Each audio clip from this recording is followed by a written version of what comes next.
had to stand up on a box so I'd be tall enough to hug Roseanne and see you. Thank you very much for the step. Barbara took hers with her. So I am very grateful. I'm actually having a great time here tonight. You know, it's so much fun and it's raucous from the time we walked in the room with the music. You know, it's a party. And it ought to be a party. We ought to celebrate ourselves. And so I'm very, very, very happy tonight to be celebrated by you, because there's no better thing than to be honored by the honorable and praised by the praiseworthy. And that's exactly what I feel like here tonight. So thank you for that.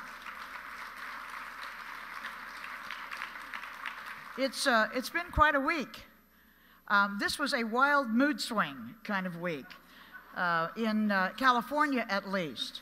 On Tuesday, the Capitol in Sacramento, I can't express it any other way. It was just, there wasn't a person in Sacramento who wasn't grinning from ear to ear as Karen Bass was sworn in as the Speaker of the Assembly. People were lining the hallways. There was such joy in the building. That was Tuesday. Wednesday, the governor did the May revise of the budget, which totally screws every poor person you've ever heard of in your life, cuts health care, doesn't save education, don't believe what he says. It's not the same budget. They just use a different formula and give the schools less and call it the same. It is a tragedy. So we had a high on Tuesday. We had a low on Wednesday. Thursday morning, we know the Supreme Court is supposed to come out with some decision about gay marriages at 10 a.m. And we're sitting on the floor of the Senate. I'm looking at my computer. We're not actually supposed to do our email on the floor, but we're all on the internet, you know, trying to figure out what the hell's going to happen. And one by one, my Democratic colleagues started gathering around my desk. We were all looking at the screen like, if we could just focus on it hard enough, everything would come out okay. And at 10 o'clock, the opinion came up. But of course, Ron George's opinion was 121 pages long, and you can't page through them, you know. So we're standing there going, I don't know, did we win, did we lose, or whatever. We finally get to the end of it. We realize that not only was gay marriage upheld in the state, but the opinion, how many attorneys here in the room? 150,000. The opinion went much further than just marriage. It said that sexual orientation was a suspect classification, the highest scrutiny that you can give anything for equal protection.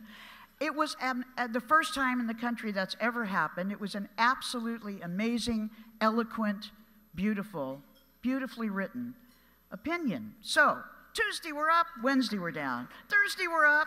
Then I hear Ted Kennedy's had seizures. I'm depressed about that. Down.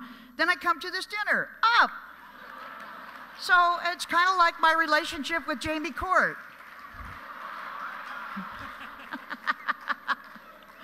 I love Jamie, and he loves me on Tuesday. Then on Wednesday, you know. But I love this organization, and I have to thank Roseanne and the nurses for their love, because I love them right back.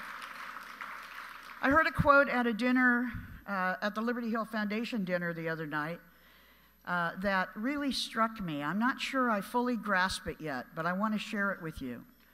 It was a quote, one of the awardees used this quote, and it was something said by a Lutheran pastor who was part of the conspiracy to assassinate Adolf Hitler, which failed, and this gentleman, along with the co-conspirators, were killed. And what he said was, if the train you're on is headed in the wrong direction, running backwards in the aisle doesn't help.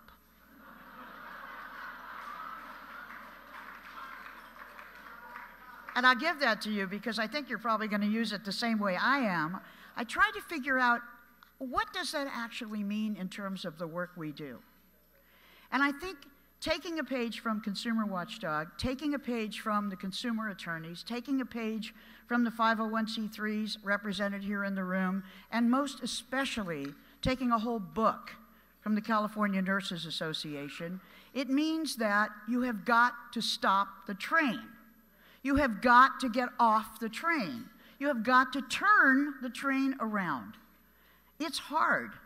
All of us who've ever traveled by train knows that if it's headed in the wrong direction, and we certainly know that this country's train has for a long time been headed in the wrong direction.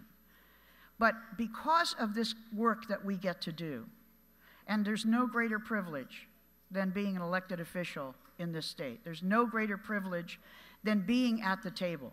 I was the first gay or lesbian person elected to the state legislature, and I had no idea what to expect.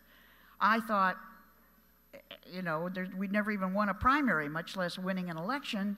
And I went up, and the very first day I was there for the Democratic caucus, Antonio Villaraigosa, Kevin Murray, John Burton, bless his heart, who never can sit long enough to stay at a dinner. I hope you know this, but he was my seatmate when I was first elected.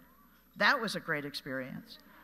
The three of them, Barbara Friedman, so many other people, Barbara Lee, who was still in the state assembly, came over to me and said, look, we don't want you to have to eat lunch by yourself, so we're the honorary gay and lesbian caucus.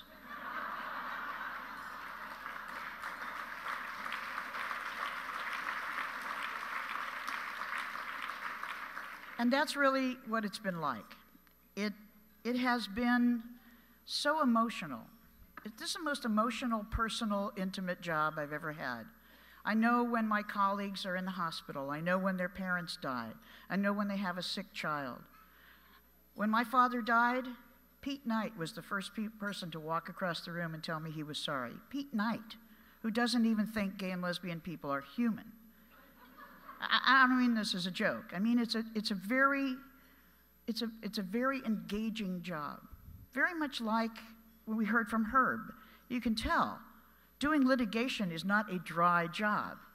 And as he said, what happens in the courtroom really counts. We certainly saw that on Thursday. But when I get to work with people of heart, people of courage, people with brains, it's going to sound like the Wizard of Oz in a minute. brains and heart and courage. Well, you know, it is the basic story, right? Then there's no way that we're not going to get home again. There, I brought it home, right? Thank you so much for this award. Keep up the good work.